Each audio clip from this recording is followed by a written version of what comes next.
반갑습니다. 안민석입니다.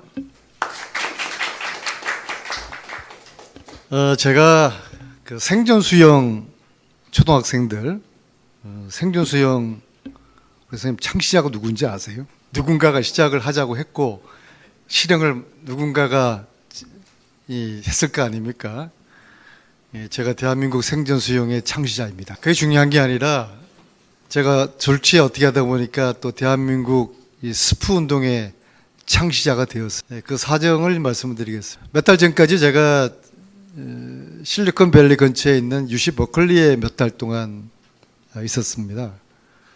근데 제가 깜짝 놀란 게요. 실리콘밸리에 있는 고등학생들은 초등학교, 중학교까지 포함해서 학교에서 스마트폰을 일체 금지하고 있더라고요. 소셜 미디어도 금지하고 있어요. 근데 실리콘밸리는 그 학생들의 부모들이 세계에서 가장 우수한 부모들이지 않습니까?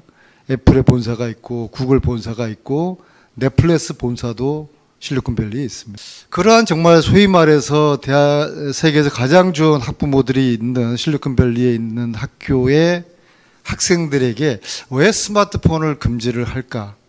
왜 소셜 미디어를 금지할까? 굉장히 좀 의아하고 놀라웠습니다. 그래서 제가 좀 조사를 좀 해봤습니다. 미국은 이미 대부분의 주에서 초중고등학교 학교 스마트폰을 금지하고 있습니다. 인권 국가라고 알려진 프랑스는 이미 2018년에 학교 스마트폰 금지를 법으로 결정을 했습니다. 대부분의 선진국가에서는 법이나 정책으로 학교에서 스마트폰을 금지하고 있어요. 자유를 중시하고 인권을 중시하는 나라에서 왜 이럴까? 우리가 시사하는 바가 굉장히 큽니다. 그리고 지금 최근에 우리나라에서 많이 읽히고 있는 불안세대 그 책을 읽어보니까 그럴 만한 이유가 있더라고요. 아이폰을 발명한 스티브 잡스는 자기 자식에게 아이폰을 사주지 않았다고 합니다. 왜 그랬을까요? 그러니까 이미 이들은 알고 있는 거예요. 아이들에게 스마트폰이 얼마나 해로운지를 알고 있는 거예요. 그래서 제가 깜짝 놀라서 봄에 한국에 잠시 나온 길에 우리 선생님들하고 학부모들을 만나서 이런 이야기를 해서 이제 불이 붙여지기 시작돼서 6월 달에 이제 경기도에서 가장 먼저 이런 이제 출범식을 이제 하게 되었어요. 근데 경기도에서 할 때는 한 1000명 가까이 왔어요. 1000명 가까이 왔어요. 물론 이제 오늘 여기 오신 분들은 정말 진정성이 있는 분들이 왔지만은 어쨌거나 경기도에는 거의 1000명 가까운 분들이 이제 오셔서 6월 달에 출범식을 했고요. 그 다음에 아마 8월 달에 강원도에서 또 출범식을 했습니다. 그리고 이제 세 번째 우리 홍재남 선생님께서 주도하셔서 이제 서울에서 하고 있는데요. 어찌 보면 우리가 굉장히 늦었습니다. 그러니까 늦었고 이제 국회가 최근에 관련 법, 제가 볼 때 굉장히 짝퉁 법안인데요. 짝퉁 법안이라 그러면 의원님들이 기분 나빠하실 테지만 아주 아주 굉장히 부족한 점이 많은 그런 이제 법을 9월 초에 일단 첫 발은 이제 디뎠습니다. 그러니까 저희들이 스프 운동 본부를 만드는 것은 이게 굉장히 어려운 일을 하는 거예요. 이제 그 사이에 지난 몇 년 사이에 뭐 내란 정권 그 다음에 또 정부가 바뀐 다음에는 또 내란 정권 종식한다고 세상에 온통 정치적인 사안에만 관심 있어가지고 아이들이 지금 어떻게 병들어 가고 있는지 여기 대해서는 별다른 지금 관심이 없는 이런 시점이고 특히 아이들에게는 스마트폰이 이미 신체 일부가 되어 버렸어요. 그 사이 우리는 뭐 했을까? 아무 일도 하지 않았던 겁니다. 그냥 자율이라는 미명하에 무책임하게 그걸 학교에서 선생들이 알아서 하라고 다 이렇게 해놓은 겁니다. 저는 교육감님들께나 묻고 싶어요.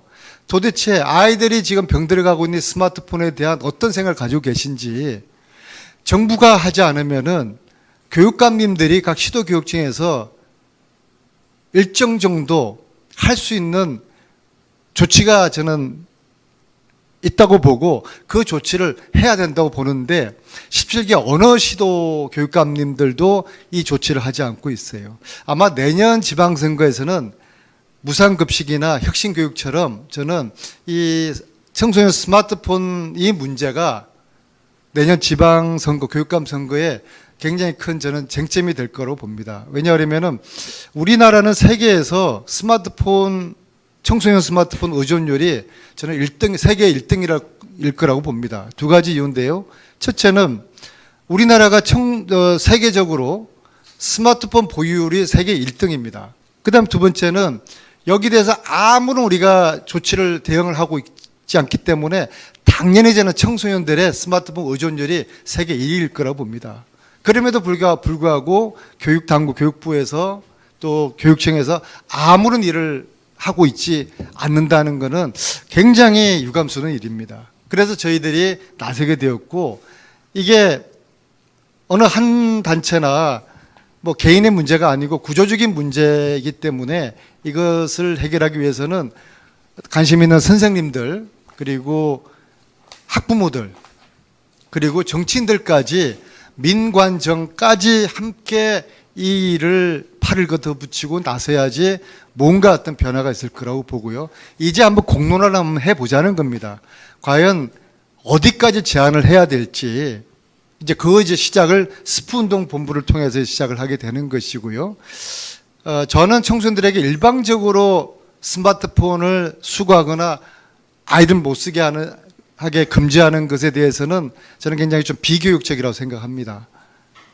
아이들에게 교육을 시켜야 됩니다. 이것이 아이들에게 얼마나 해로운지 아이들에게 교육시키기 이전에 선생님들에게 먼저 교육이 돼야 된다고 봅니다. 저는 만나는 선생님들마다 그렇게 여쭙습니다. 혹시 불안세대 책 읽어보셨나요?